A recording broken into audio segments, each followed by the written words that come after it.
Ya estoy a tiempo.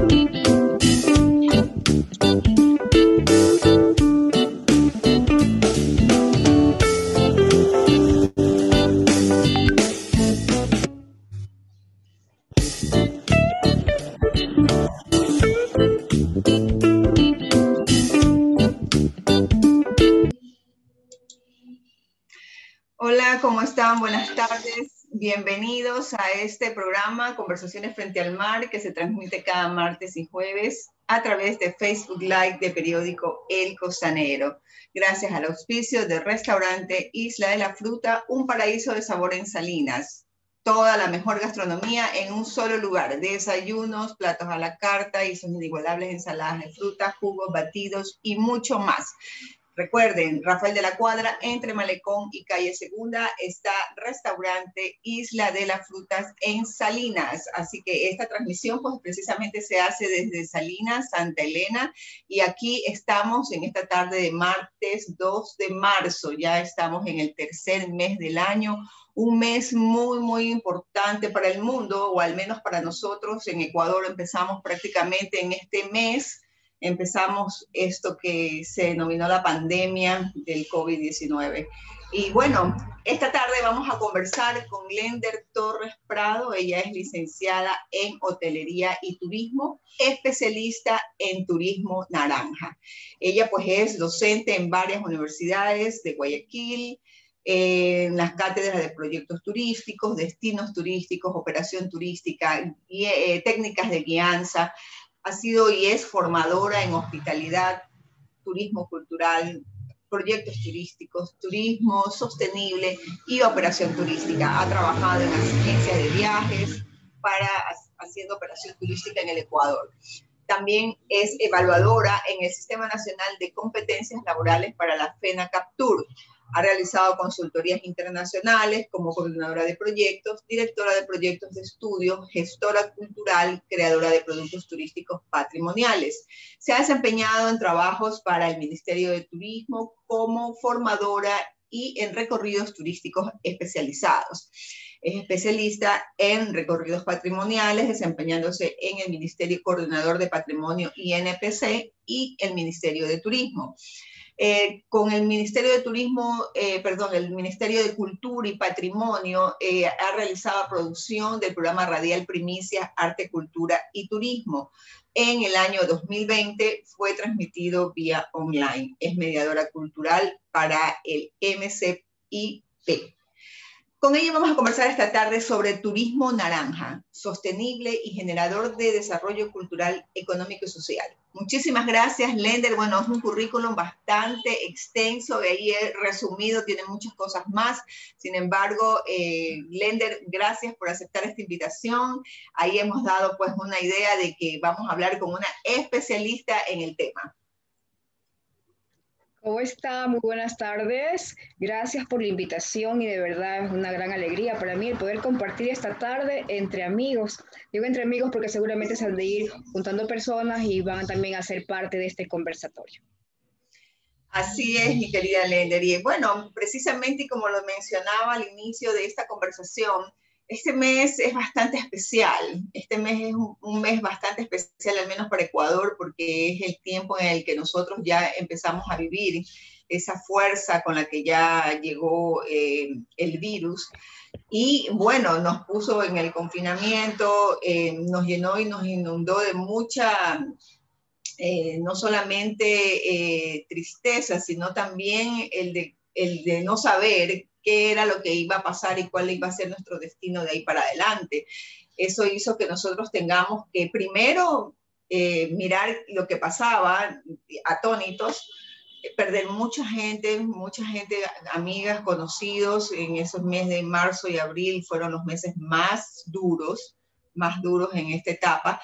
Y una de las afectaciones mayores que hubo y que todavía sigue dándose es precisamente el tema turístico, ¿no? El turismo es precisamente ir a cada lugar, conocer,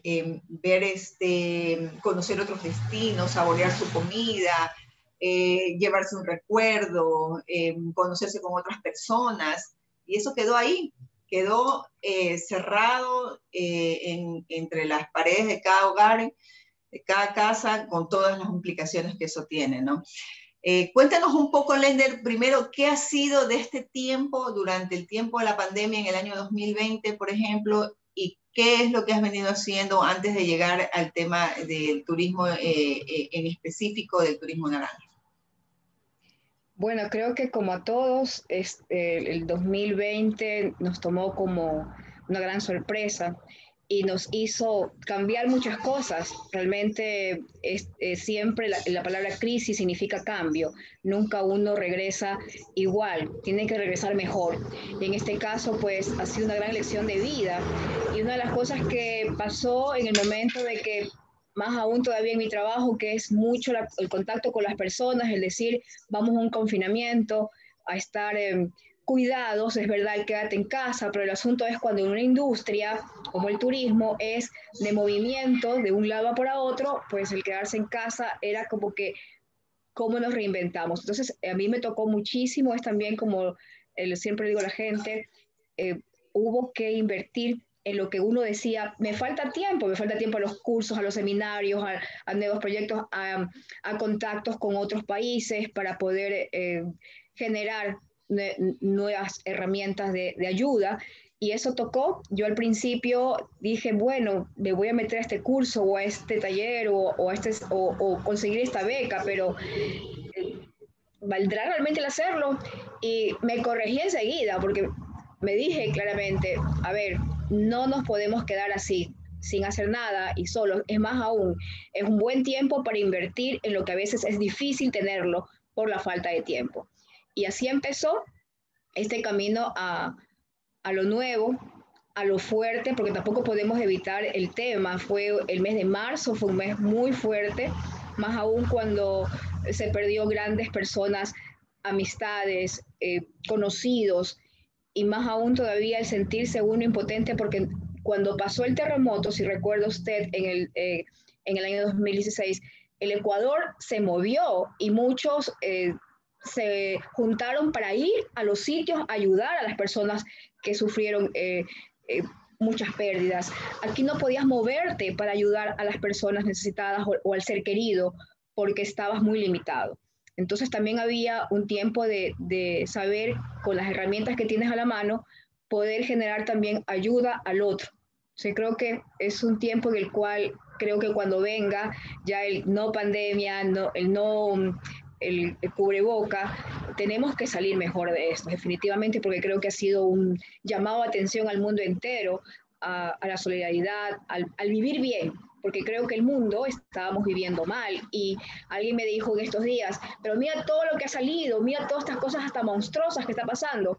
Yo les recuerdo que cuando se necesita la curación de algo, hay que sacar todo lo que estaba malo, tiene que salir a la luz todo lo que estaba haciendo daño. Y creo que en esta sociedad y en el mundo entero había muchas cosas que estaban podridas, que estaban tapadas, y todo está saliendo a la luz. Y también yo siempre creo que todo lo malo que sale deja esos huecos para llenarlos de bien. Entonces, estamos invitados a eso como seres humanos, y definitivamente desde nuestras trincheras, y en este caso, en mi caso, pues el turismo, que he visto que el turismo naranja como tal ha sido mi tema de especialización, y que desde el confinamiento sí se ha podido generar ciertas catapultas a este tipo de turismo que, si es sostenible, genera un desarrollo cultural.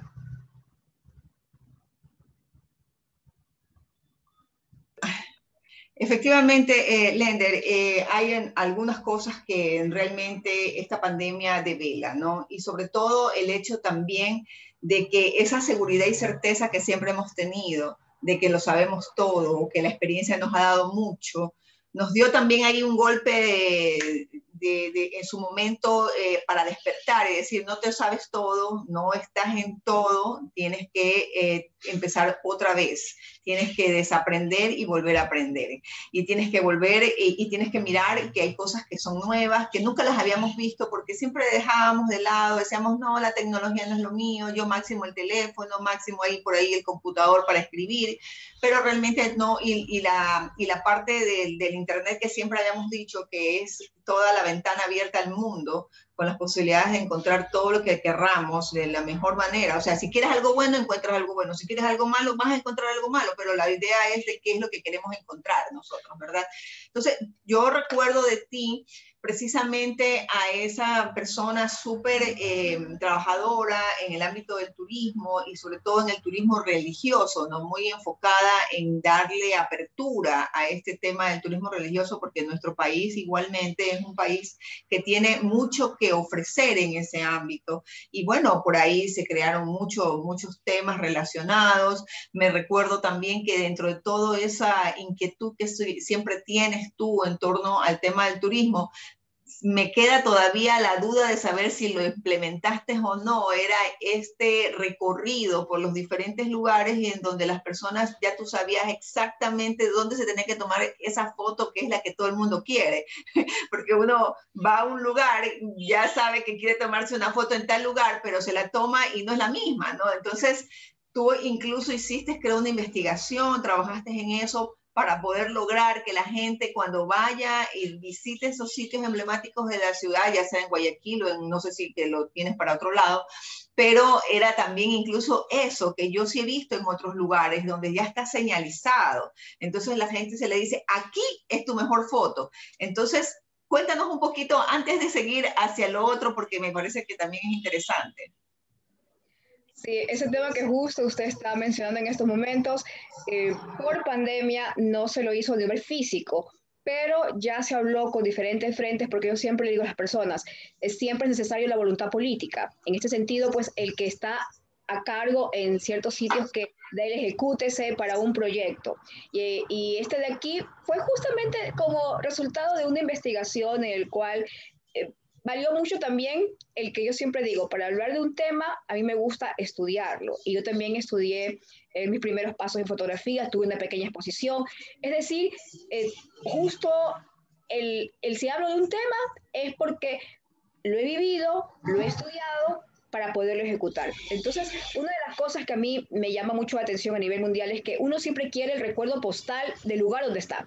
Cuando yo era estudiante siempre escuchaba que se decía que el turismo eleva el nivel cultural de las personas, que cuando llegan a su país te cuentan toda la historia alrededor de una foto de lo que se aprendieron del sitio.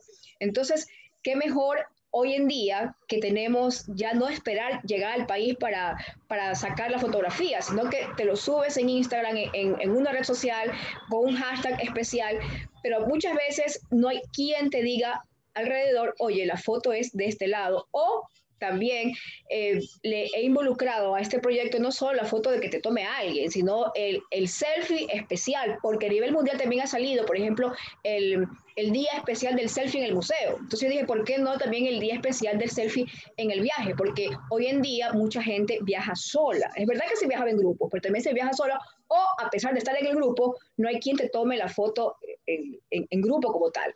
Entonces, ese tipo de cosas han sido como resultado del trabajo con los visitantes, con la misma ciudad, porque todos los recorridos patrimoniales me ayudó siempre a pensar en que cómo se va a vender mejor la imagen de un destino, es que los mismos que viven en el sitio sepan mejor información del destino donde están desarrollándose. Entonces, en este caso, pues, si te tomas frente a la catedral, el que no solo te estás tomando una foto bonita ahí, sino que una historia alrededor que contar y que puedes hacer un en vivo o que puedes hacer un selfie. Entonces, a este trabajito se ha aumentado este engranaje de acuerdo a la nueva realidad, porque eso es lo que estamos viviendo ahora, y también al perfil del visitante, porque tenemos el perfil de los jóvenes ahora, que es completamente diferente pues, a los que vienen de las generaciones pasadas, pero que hay de todo, y a ellos, a cada uno, pues hay que también tenerle su producto especial.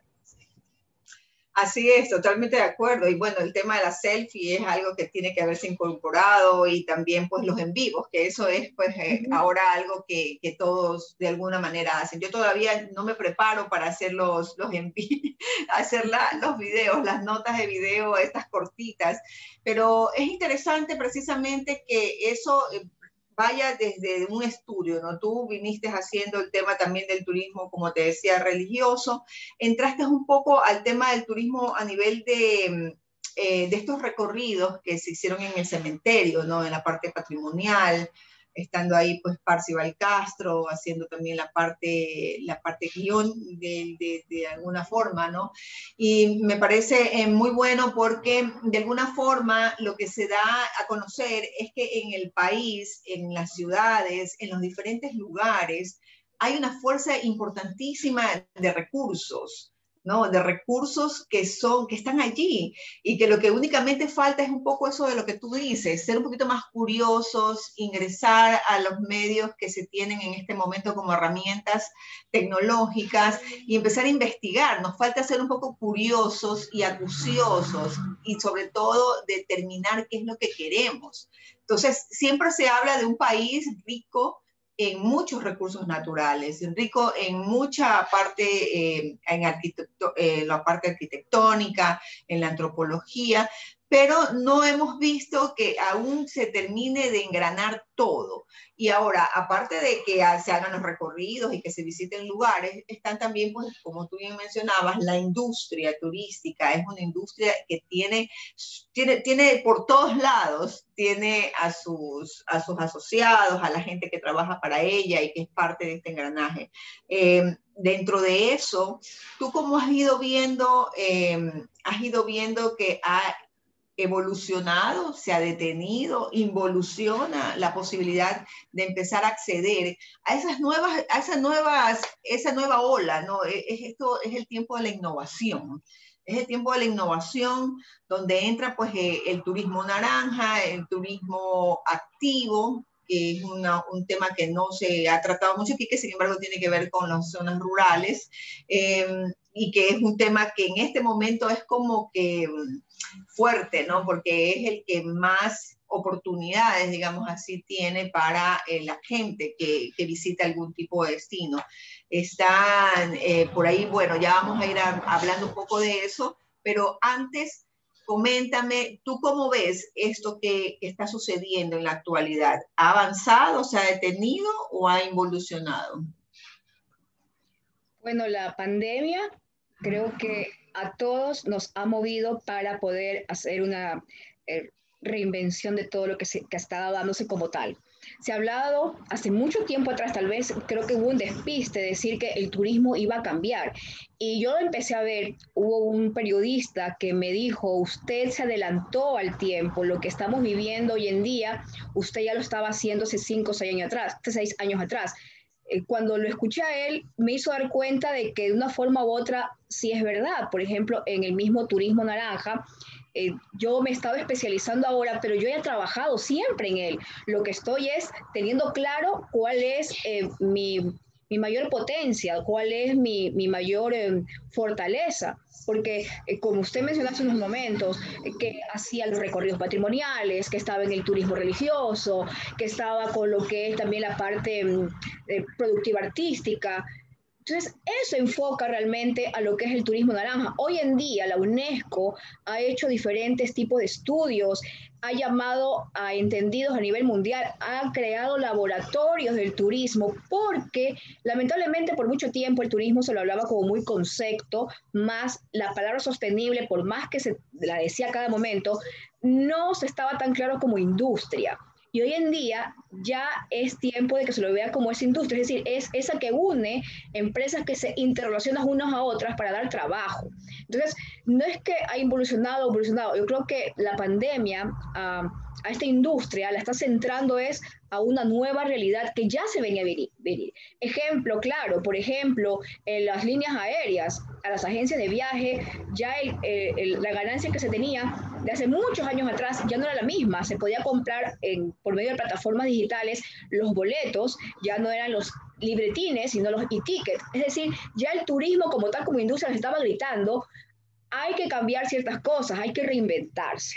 Entonces yo creo que en estos momentos es un tiempo que se nos está dando como la industria como tal para que meditemos esto, como usted también recién lo decía, el ser más investigadores, el ser mucho más allá. Creo que cuando a mí me dijeron que había creado una diferencia en los que hacían turismo en esa época, digo en esa época porque estamos hablando 3, 4, 5 años atrás, ya estamos hablando de otra generación, para la nueva que va a venir ahora. Y es que tomando como referencia los recorridos patrimoniales. En el cementerio patrimonial de la ciudad de Guayaquil, por ejemplo, eh, mencionó usted al arquitecto Parcival Castro, al cual yo tengo una admiración profunda y un cariño, excelente maestro, arquitecto. Él y varios arquitectos hicieron un levantamiento especial de la información física, artística, arquitectónica del cementerio patrimonial.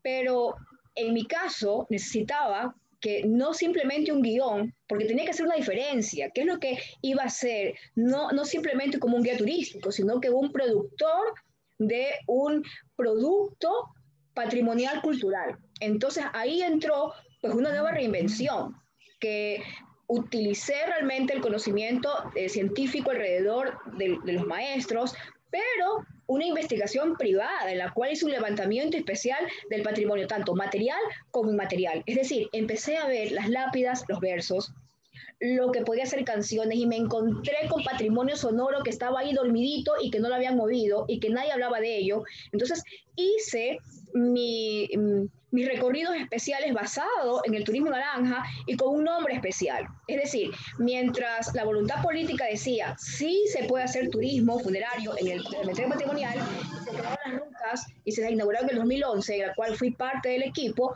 me basé de la ley que decía que pueden ser moldeables esas rutas, porque un cementerio, es verdad que hay personas que nunca van a querer ir por el temor que puede decir el lugar.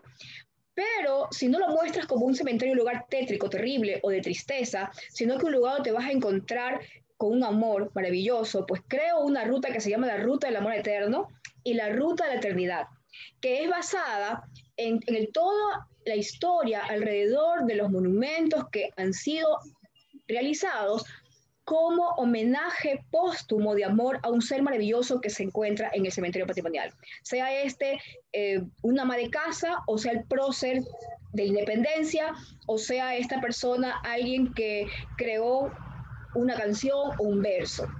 Entonces, estos recorridos los hice basados también en ese estudio por años y también en anécdotas muy guayaquileñas que también son parte de las historias nuestras, como por ejemplo el inventario de la flora del cementerio, en el cual pues cada planta tiene un significado para el guayaquileño y qué quiere decir, hasta contar estas anécdotas de los famosos mangos o ciruelas que se encontraban alrededor del cementerio, que muchos jóvenes de colegios aledaños iban a ciertas horas a poder quitar estos frutos de esos árboles. Entonces, nace así este recorrido que empieza diciendo que enfermedad, sufrimiento y muerte, nadie puede ir a ellas, así seas millonario, que la única certeza de la vida es el que te podrás encontrar en un lugar como ese, que es un dormitorio, y que no vamos a hacer un recorrido evocando tristeza o unas historias tétricas, sino que vamos a caminar donde la certeza de la vida es que hay una vida eterna detrás de la muerte y que solo el amor es capaz de abrir grandes corazones hasta la eternidad. Entonces, así empieza el recorrido y tenemos declamación de poemas, canciones, pero no canciones por cantar, sino porque te cuento la historia alrededor del personaje y que el tío fue el que escribió tal letra y que tal canción significa tal cosa. O la lápida que está ahí, donde es un verso maravilloso que Julio Jaramillo le pone música a la letra y se transforma en un pasillo estupendo que es muy poco conocido en el Ecuador, pero que en México creen que es de ellos. Entonces, ahí nace un producto 100% turístico patrimonial y que hace una diferencia. Y lo digo porque, por ejemplo, hay reportajes de la agencia EFE, de Vistazo y de muchos medios de comunicación en el extranjero, en el cual pues a este recorrido, que ya fue un producto turístico patrimonial, pues le está dando apertura y por eso es que muchas personas de otros países la piden y por medio de la agencia pues llegan y se contratan estos productos diferenciadores a los que se sacó pues con la voluntad política, que está bien, yo digo, siempre está bien, pero ¿cuál es la diferencia? Cuando se crea realmente esta unión para tener la sostenibilidad y que sean pagados. Es decir, que ese producto guste tanto y que quiera la gente hacerlo. Ejemplo claro, hay un momento en que la Junta dice, quisiéramos que conozcan más las personas este recorrido porque les ha gustado, entonces, ¿cuánto nos cobraría lo que queremos? Y se juntó la empresa pública y privada para darle recorridos gratuitos a la ciudadanía en el mes de julio y en el mes de octubre. Cuando terminábamos los recorridos, siempre les decía que los recorridos eran en ese momento abiertos al público y gratuitos porque ya la empresa privada lo auspició con la empresa pública, pero que consulten con su operadora de confianza y que contraten estos recorridos especializados. Esa es la gran diferencia que yo siempre le digo a mis compañeros y colegas. Hay cosas que explicar a las personas no es que no cuesta nada, todo lo contrario, son gratuitos, pero que ya abiertos esos gastos operativos para otros. Y así ha sido porque alguien me preguntaba, pero ¿por qué solo te contratan a ti? Por eso hay tantos que hacen el mismo trabajo. Le digo, lo que pasa es que el producto que generé, en el cual tengo el músico, el que nos pusimos a buscar partituras, el que nos pusimos a hacer un levantamiento aparte del INPC, eso da la diferencia y eso también da los costos operativos distintos. Es decir, no solo es un recorrido con una guianza, es todo un producto en el cual también están los frentes diferentes a los artistas, porque a veces me acompañan hasta dibujantes en el cual pues podemos sortear un dibujo especial de una de las esculturas maravillosas del recorrido. Entonces, y ahí fue como dije, definitivamente yo sí me voy a ir especializando muchísimo más en lo que es el turismo naranja. Así es. Ahora, cuéntanos un poco qué es ese turismo naranja. Si bien es cierto, nos has dicho que has estado trabajando, lo que has venido trabajando, yo pues algo he ido precisamente conociendo también como una actividad articulada, ¿no? Y que potencia precisamente la economía, pero que está fusionada entre lo cultural con lo turístico, que en algún momento había esa controversia también, no sé si tú recuerdas, en algún momento se hablaba que no era posible que lo cultural se lo comercialice, porque de todas maneras tenía, pero cuéntanos un poco de dónde nace este tema del turismo naranja y quiénes nomás estarían en posibilidades, en qué territorios nomás habría posibilidad de poderlo poner en práctica. Bueno, justo lo que usted nombró hace unos instantes, sí es verdad que es un articulador, potencializador de la economía cultural y creativa y que genera oportunidades a la comunidad local. Y en este caso es a partir de la identidad comunitaria como tal, es decir, mediante que los que están alrededor de donde se va a realizar la cultura naranja, en un destino naranja, en ese territorio especial, pues tengan una identidad la cual ellos mismos sean portadores de ese saber, tanto sea rural o también sea urbano. Porque el turismo naranja como tal es un turismo que usted mismo lo nombró también cuando dio la propaganda de este diálogo. Tiene que ser sostenible, tiene que generar el desarrollo cultural, pero también económico y social, pero a partir de la gestión turística responsable con el patrimonio que tengamos en la localidad a nivel cultural. También tiene que ver con la producción artística de las industrias culturales y creativas, es decir, también respetando alrededor lo que justo usted decía, la polémica de que cómo podemos con lo cultural comercializar. Hay cosas que, por ejemplo, el turismo religioso que entra en el turismo naranja, yo nunca voy a comercializar con la fe, pero sí podemos como industria, es decir, el peregrino, el viajero al destino naranja religioso, pues tiene que comer. Ese restaurante va a estar especializado para que sabe que hay un grupo de personas que van a comer. Ejemplo, si van a ir en un viernes del tiempo de Cuaresma, no le van a tener seco de gallina ni arroz con menestra y chuleta. Van a tenerle pues una comida muy suave y pues en este caso la mayoría pues el pez, el pescado.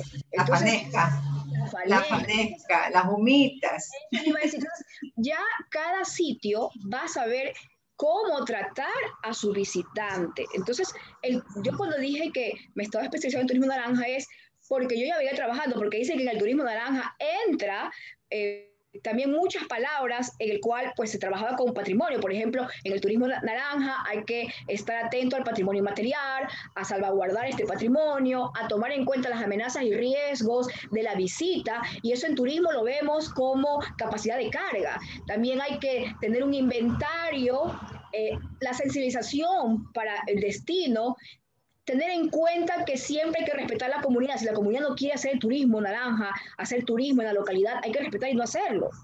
Porque hay que también tomar en cuenta quiénes están abiertos o no. No podemos como ser arbitrarios ante una comunidad porque decimos es que el turismo va a ser el generador de riqueza y va a ayudarnos como industria.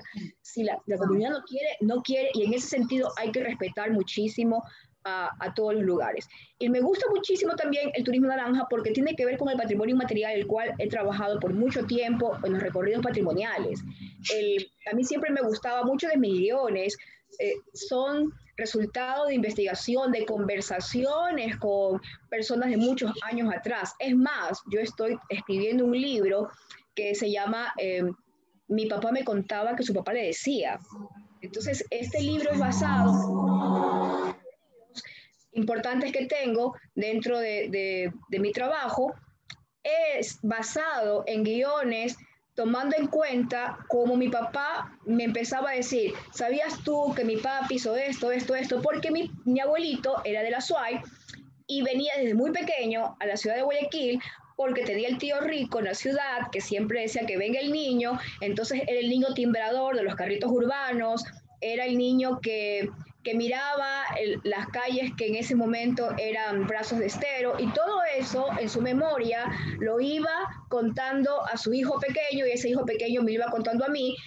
Mi abuelito siempre le llamaba mucho la atención los aviones, la aviación, y claro, nosotros fuimos cuna de la aviación en la ciudad de Guayaquil, y al frente estaba pues el lugar donde salían y llegaban las pequeñas avionetas, el telégrafo 1, y eso ya lo tenía en un inventario especial por mi casa, que era como que escuchar las grandes historias de parte de mi abuelo que se los contaba a mi papá, y eso me sirvió de una forma increíble porque en mis recorridos lo utilicé, y hoy en día, justo el año pasado, se celebraron los 100 años del primer vuelo del italiano Elia Liud, que cruzó los Andes, que salió desde Guayaquil a Cuenca, y en el marco del Bicentenario realizaron pues un grupo esta hazaña, los 100 años.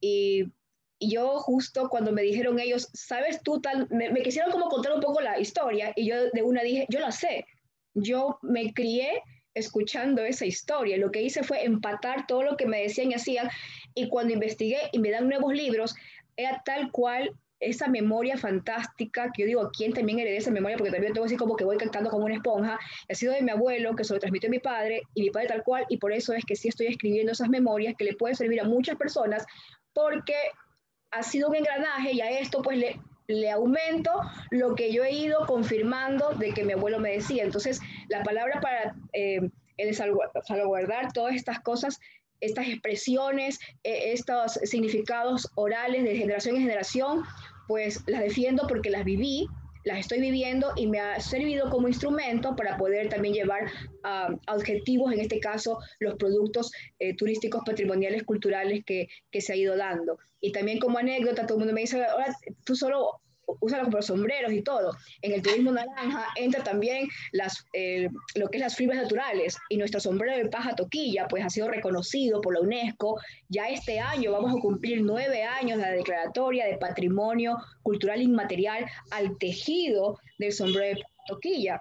Y yo recuerdo en mi infancia, mi abuelo solo usaba sombrero y mi abuelo era sombrerero. Entonces, hay cosas que yo siempre digo, cuando ya lo tienes, es parte de tu vida, y lo puedes también a nivel académico irlo solventando, irlo puliendo y catapultando, pues eso se puede dar de una mejor manera, porque no simplemente es un guión que me aprendí, o sea, es parte de mi vida que también la pongo en conocimiento y también la pongo para compartir. Y lo digo también porque esto me ayudó a que a partir de 5 años atrás siempre tengo un evento especial para celebrar el sombrero de paja toquilla ha tenido esta nominación a nivel mundial y por eso es que lo utilizo, es más aún todavía en mis recorridos desde hace mucho tiempo atrás, antes de que alguien me dice, antes de que se ponga de moda, digo, no es que he estado de moda, ha sido parte de mi vida y por lo tanto, como yo tuve un accidente de tránsito, yo tengo 300 puntos en mi cara, siempre me dijeron que tenía que ayudarme con la sombra alrededor de mi rostro porque las cicatrices con el tiempo te dejan más manchas y si la basurita se queda por ahí, pues también se queda como que si fuera un tatuaje. Entonces siempre ha sido parte de mi vestimenta, de mi indumentaria, el sombrero. Entonces, como es parte, lo tengo de varios colores y todo. Y en mis recorridos, los mismos turistas me han ayudado para decir, oye, me gusta ese sombrero, yo quiero ese color, ¿dónde se consigue? Porque solo he visto blancos. Y he dicho, bueno, también eso ayuda, el contacto con el ser humano para decir qué es lo que te gusta, qué es lo que no te gusta. Y una anécdota fantástica que tuve fue con una italiana que vino al Ecuador invitada especialmente para nuestros dos patrimonios, Quito y Cuenca. Entonces, la Fundación Turismo para Cuenca paga cierta parte para que ella pueda también estar aquí, igual que Quito. Ella dijo, cuando estaba aquí en Ecuador, que le gustaría conocer esta ciudad tan linda, que está prosperando y que se ve cosas increíbles que se están generando, como Guayaquil. Entonces, a ella le dijeron que el que estaba libre en venir a Guayaquil y que lo haga, pero ella es de forma muy personal, que no podían intervenir ellos porque cada uno tenía su parte. Entonces, ella tenía un fin de semana en el aire, como se dice, un sábado y un domingo, y luego para regresar a Quito. O sea, el viaje entre Quito y Guayaquil, y había llegado a Guayaquil, se había aventurado a llegar a Guayaquil y a mí me llamaron para decirme del bus de 2 pisos, una de las dos compañías que sale ahí me dice, oiga, aquí hay alguien preguntando por alguien como usted, me dice que quieren a alguien que sepa contestar todas las preguntas que ella tiene, que sepa la identidad del pueblo, que ella está haciendo un libro especializado sobre los cementerios de América y ella también dice que necesita a alguien que no le mienta para nada y que poder... Entonces nosotros dijimos que tiene que ser usted. ¿Y sabe quiénes eran? Justamente eran los vendedores alrededor del parque seminario. Sí, yo me sonrío porque cuando me llaman, yo en ese día estaba trabajando con una compañera muy querida, justo en una feria, promocionando, como también un stand chiquito con el destino de Guayaquil y todo, que es justo un saludo muy especial, licenciada Peggy Arteaga. Y ella justamente, yo le digo, oye, me están llamando, no sé quién es, y cuando me dice, ¿sabe qué? Ella necesita un recorrido de 2, 3 horas nada más, le digo, ¿sabe que tengo solo 1 hora y media? Y que me cojo este tiempo de aquí porque ya tenía copado el día, me dice, ella la vamos a dejar en el bus de 2 pisos, en el MAC, para que se vea con usted y ahí se arreglen. Y porque ella lo que quiere no como un recorrido, lo que quiere es, como es periodista, necesita algo así como periodista. Eso fue, hicimos esta unión con ella. Luego de la 1 hora y media que hablamos y todo, ella me preguntó, ¿puedo unirme a tu día? ¿No te molesta? No importa, yo quiero ver cómo se está manejando en Guayaquil. Digo, si no te importa, por mí no hay ningún problema, pero ¿sabes qué? Yo de aquí al final del día tenemos un concierto en lo que hoy es Guayarte y le explicaba que era la Orquesta Sinfónica de la ciudad que iba a estar. Y él me dice, oh, ¿y cuál es el costo? Le digo, no, es gratuito. Entonces ella a veces no puede ser. Y digo, bueno, si desea, únase, no hay ningún problema aquí. Entonces ella como periodista, encantada con todo el día que estábamos alrededor, con otras personas también, que se encontró con gestores culturales. Y una de las cosas que le llamaba la atención es mis sombreros de colores. Le llamó la atención y lo de la historia y mucho más allá. Y que justo también yo cargaba en ese entonces, cerca de las oficinas del centro, tenía sobre el cementerio. Entonces le obsequié ese libro y ella decía, me siento como estar en casa y siento que me están haciendo todo lo que yo necesitaba. Eso pasó cuando llegó el momento del concierto, empezó a cantar nuestro juramento, porque en Quito le habían enseñado la canción y le había llamado la atención la letra, y empezó a cantarlo con la orquesta sinfónica, y pasamos un día hermoso. Ella habló bien del Ecuador y dijo que al final había un país en el cual tenía hijas como trillizas, las tres del mismo padre, las tres con bellezas diferentes, las tres con identidades muy distintas, pero las tres al final del mismo padre y por lo tanto ese padre tiene que tratarlas por igual. El mensaje era porque decía que los mismos ecuatorianos, había muchos que les habían dicho que no vengan a Guayaquil. Ella me lo confesó después, me dijo, casi, casi, era como que Si le pasa algo, nosotros no nos hacemos No nos responsables. responsabilizamos. Como que firme su acta de que usted es la culpable de todo si pasa algo.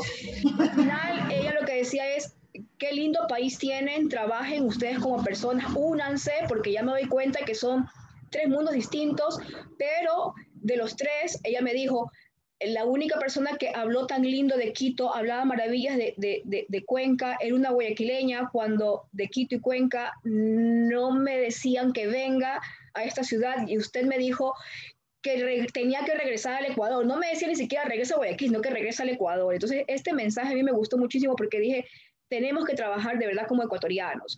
Si empezamos, yo sé que forma también a nivel político tenemos que defender nuestros destinos como tal, pero tenemos que en este momento defender el destino Ecuador, porque nos toca momentos muy difíciles como industria.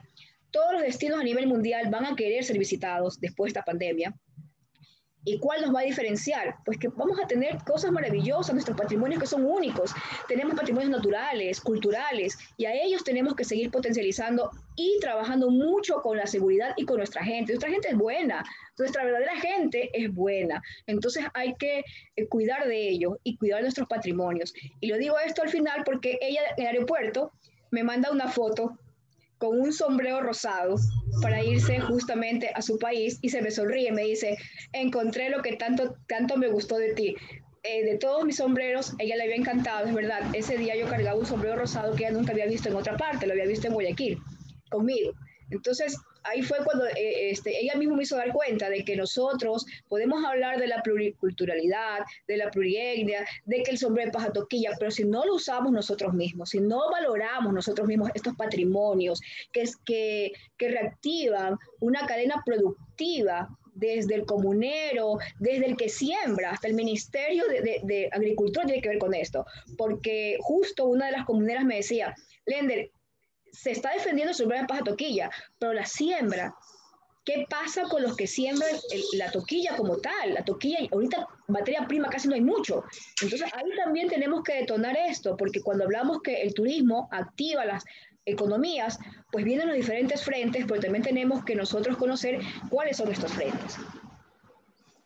Así es, y precisamente cuando mencionas el tema de la paja toquilla, la producción, la parte ya más bien de trabajar en la tierra, y es por eso que también fue declarado patrimonio el tejido y todo esto que también tiene que ver con Santa Elena, pues en la parte de Barcelona, Sinchal, todos esos sitios que también tienen, y bueno, y otros sectores más donde se produce, donde se cultiva, donde se hace la primera parte, digamos, de todo lo que posteriormente llega hasta la SUAY, y pues empiezan ya con el tejido y el trabajo para crear el sombrero.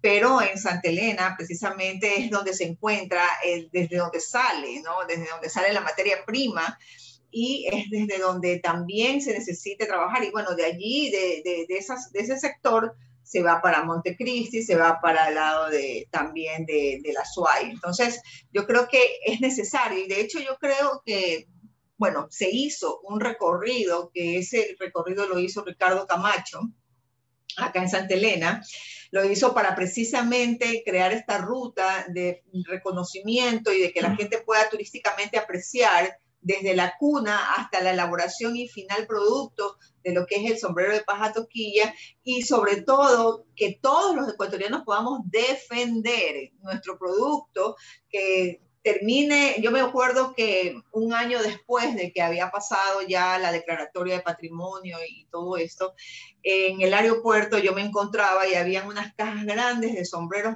que llevaban las personas que compraban dentro del aeropuerto, y todos todavía estaban con el tema del Panama Hat, ¿no? Ni siquiera un sticker, algo que cambie, que incluso ponga algo que verdaderamente dé a conocer de que efectivamente se lo conoció el mundo de esa manera, pero que ahora tiene esta declaratoria. No había una persona, porque yo me acerqué al lugar para preguntar y me dijeron no, o sea, como que no tenían idea, no sabían. Y entonces lo que siempre falla en todos los intentos de hacer cosas es la parte de la comunicación. Y la comunicación a veces se la maneja tan superlativamente que no llega primero al territorio, en donde la gente, y en general no solamente las personas que visitan, sino también los productores, las mismas personas que venden, comercializan el producto, también de alguna forma se empoderen de eso que se está trabajando para que de esa manera pues pueda también al mundo salir ya la marca, porque hay que ser orgullosos en ese sentido. Ahí sí hay que tomar ese orgullo y decir, yo soy orgulloso de mi territorio, de mi país, sea donde se produzca, sea quien lo esté trabajando, como tú mencionas, Quito, Guayaquil y bueno, y todos los lugares del país, en todas partes hay el mismo problema. No, hay el mismo problema de este tema regional, localizado, las etnias, la parte cultural, es todo siempre muy segregado. O sea, la gente se aleja y se toma para sí únicamente su lucha, su batalla, ¿no? Es una cosa impresionante. Y sobre todo también personas que en un momento determinado, como tú, como yo, qué sé yo, y en mi caso sobre todo, vivir en un lugar, desplazarme hacia otro, no me hace, a mí no me hace menos ecuatoriana, ni tampoco una persona foránea. Yo soy ecuatoriana y siempre lo menciono, ¿no? Soy ecuatoriana, ahora estoy en este lugar porque así lo he decidido, pero eso no quiere decir que el hecho de que no haya nacido no pueda también aportar o ser persona aportante, que le pasa a mucha gente que vive ya sea en la península o en alguna otra parte del país. Todavía sigue sucediendo eso, esos son temas muy primitivos, o sea, ya en la actualidad tiene que haber una evolución, ese salto al cual todos le tenemos miedo, le hemos tenido miedo en un momento determinado, y que este es el momento de hacer ese salto que es importante para el crecimiento, porque si no, no se crece, no es que no se unen, no se juntan experiencias para poder caminar más rápido. Uno solo puede hacer cosas, pero juntos podemos avanzar de manera extraordinaria, que es lo que todavía no se entiende. Todavía seguimos con ese pasionismo muy localista que no nos permite definitivamente crecer, que es lo que al final es lo que necesitamos. Y como tú bien sabes, tanto cada sector, cada región del país, cada sector es un mundo de cosas maravillosas. Es tanto lo que tenemos que no sabemos para dónde coger, agarrar, qué es lo que vamos a empezar primero, que a veces también es malo, ¿no? A veces es malo tener mucho porque uno no sabe y por último se queda sentado y dice, bueno, alguien vendrá a hacerlo. Pero hay gente que está avanzando. Hay acá gente que cuando tú mencionabas, por ejemplo, el tema de lo inmaterial, que es esa memoria tan necesaria para que los pueblos sigan viviendo precisamente esa tradición, eso que viene pues enraizado en cada cultura, en cada territorio, es importante que quede un escrito. Y aquí, por ejemplo, hay una persona que se llama Luis Coronado y él escribió no sé si tú lo conoces, pero Luis Coronado escribió un libro que se llama El Jinete Plateado. Y en El Jinete Plateado no es otra cosa que precisamente lo que tú mencionabas con lo que estás haciendo, trayendo un poco a la memoria todo lo que has aprendido desde la vida. Y él pues recuerda en ese libro todos los acontecimientos que escuchó y que miró. ¿En qué crees? En las conversaciones que había en los sectores comunales cuando habían personas que habían fallecido. Y entonces él decía que las historias más lindas las escuchó en duelos. Mientras estaban velando a alguna persona que había fallecido en el lugar. Se reunían todos y todo eso giraba en torno a esta situación. Cosa que me parece muy interesante. No sé, ahora con la pandemia, obviamente, ahora uno muere y va directamente al depositario último final. Pero eso, por ejemplo, mira, va quedándose prácticamente allí y es lo que no, al menos si queremos todavía tener un poquito más de duración, ¿no? Y poder hacer ese clic generacional, es importantísimo. La nueva era, la juventud, los niños y todo esto que está en este momento está en ese proceso, ¿no? De producción de acciones que no rompa el cordón umbilical de lo que es la vida y la identidad cultural de las poblaciones. Es muy, muy importante. Y el turismo naranja puede ser una oportunidad para que la gente empiece a mirar hacia eso, pero de una manera ya más planificada, más organizada, con todo la creación de lo que tú mencionaste, que es muy importante dentro del tema turístico, el producto que es precisamente el que va a ayudar a que esto pues se comercialice y posteriormente sea sostenible porque la gente es la que quiere visitar. Otra de las cosas que mencionas y que también me recuerda es el hecho de que a veces dentro de las instituciones, ¿no? Sobre todo en instituciones públicas, se trabaja mucho en función de qué es lo que yo quiero para la comunidad. Y esas mesas de diálogo como que no surten mucho efecto porque la población no hace clic con lo que yo quiero desde lo político, porque ellos tienen lo que quieren desde la necesidad que tienen para poder, en base a eso, engranar. Pero es difícil ese clic, esa conexión, si no hay empatía, porque lamentablemente lo político ha dejado de lado lo empático que debe ser dentro de la persona, las comunidades y las organizaciones comunales, en este caso, y la estructura política no va fluyendo en función de eso, sino de sus propios propósitos. Entonces, es un poco complicado cuando se lo desmenuza de alguna manera, pero no es tanto cuando hay lo que tú decías al inicio, voluntad. ¿Qué tanta voluntad has encontrado tú dentro de todas las cosas que has hecho en este tiempo? Bueno, yo estoy muy agradecida. Públicamente yo también siempre he dicho que yo no vivo de una fe en el aire, sino que una certeza de que existe un Dios que nos bendice a todos. Y dentro de eso sé que siempre me pone personas en el camino que van ayudando, que van creyendo en algo que uno también quiere hacer el bien para otros.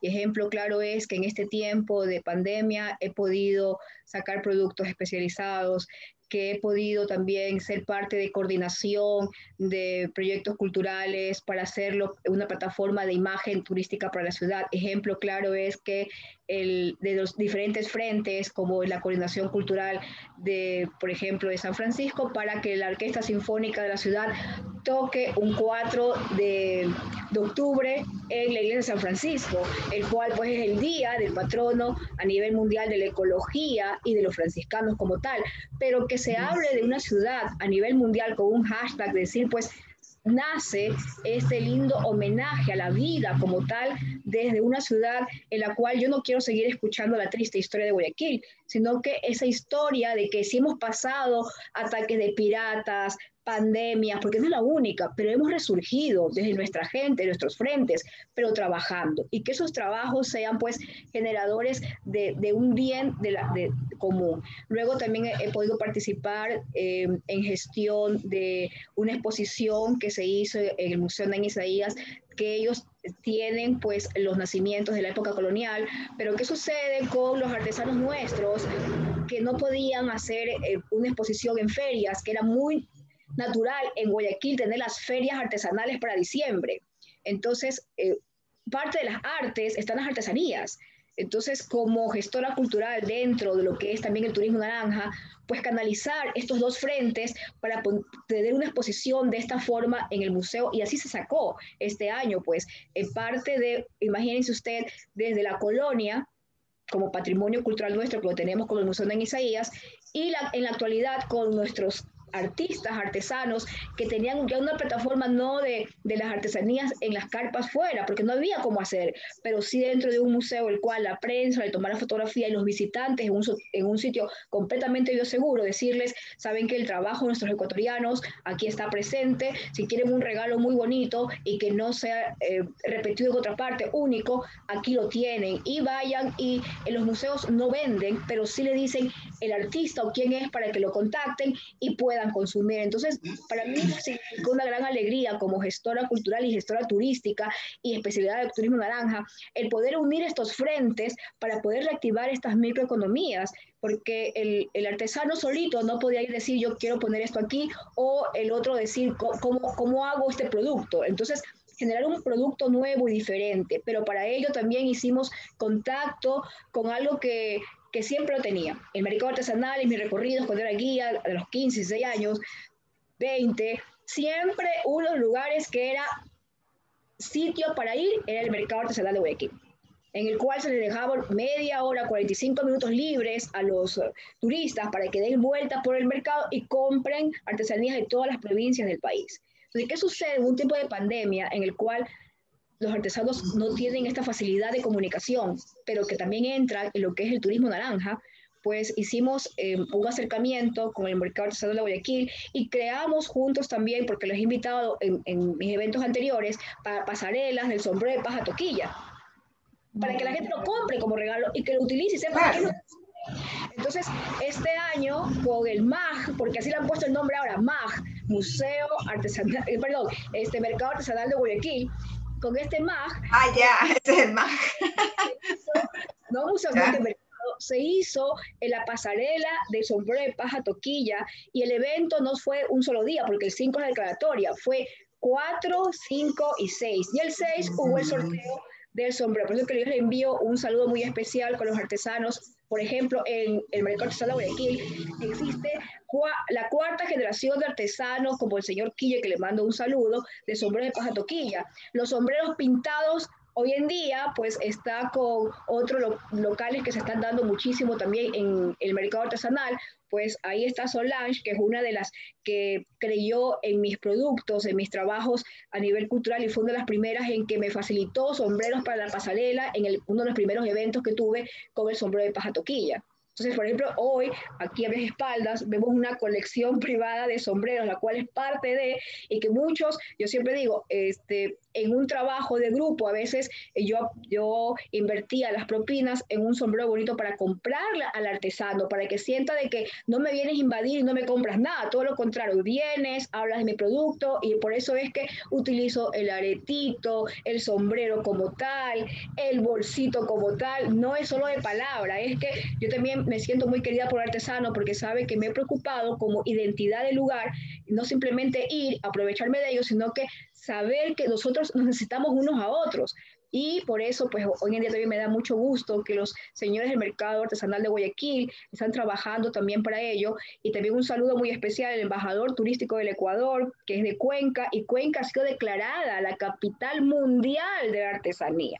Y el embajador turístico del Ecuador hoy en día también es un experto de turismo naranja, porque es músico y ha generado letras maravillosas y nos ha hecho ganar concursos y nos ha hecho quedar muy bien a nivel internacional. Entonces, con él también nos unimos en diciembre para hacer eventos que tienen que ver con... ¿Cuál es el nombre de él? ¿Cuál es el nombre del embajador?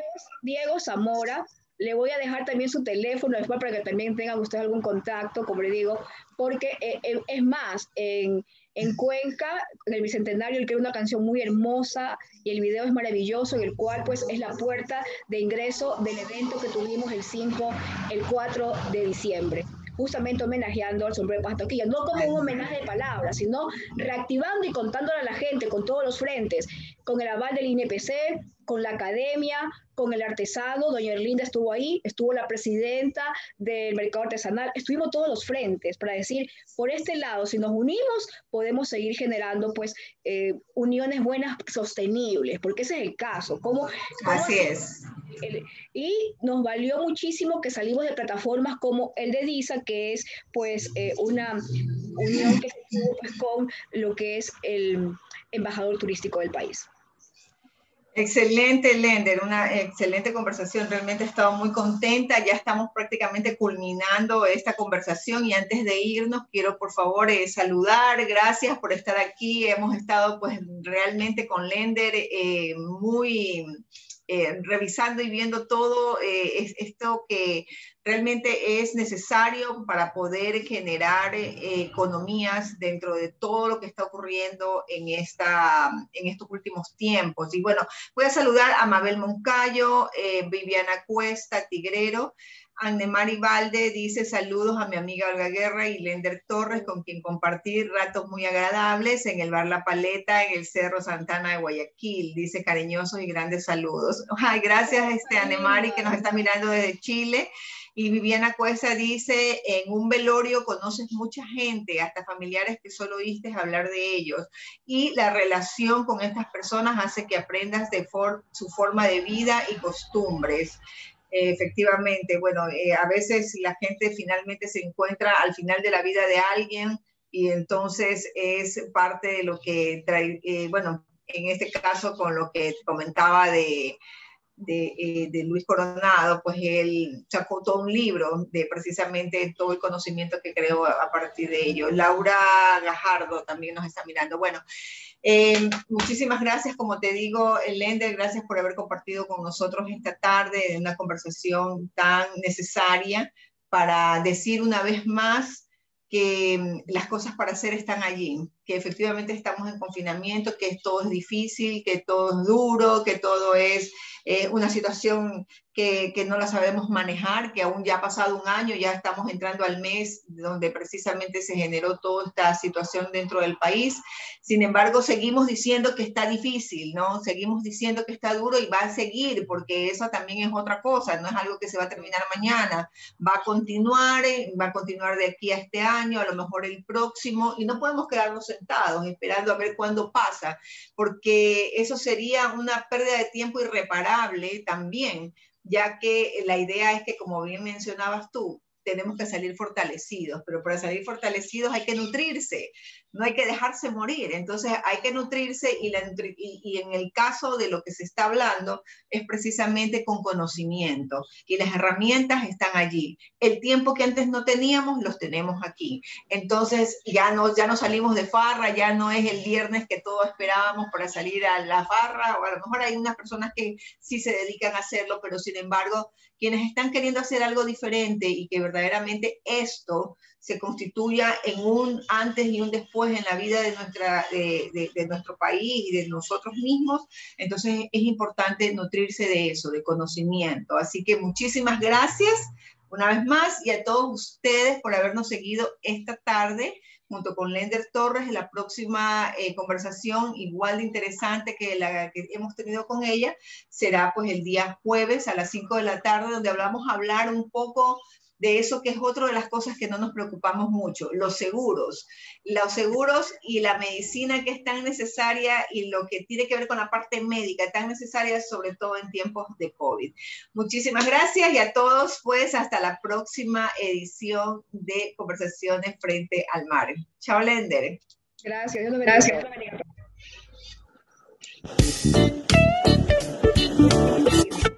Estaba tiempo. Ajá. Tienes que venir a la playa. Sí, bendición médica, por favor. Sí.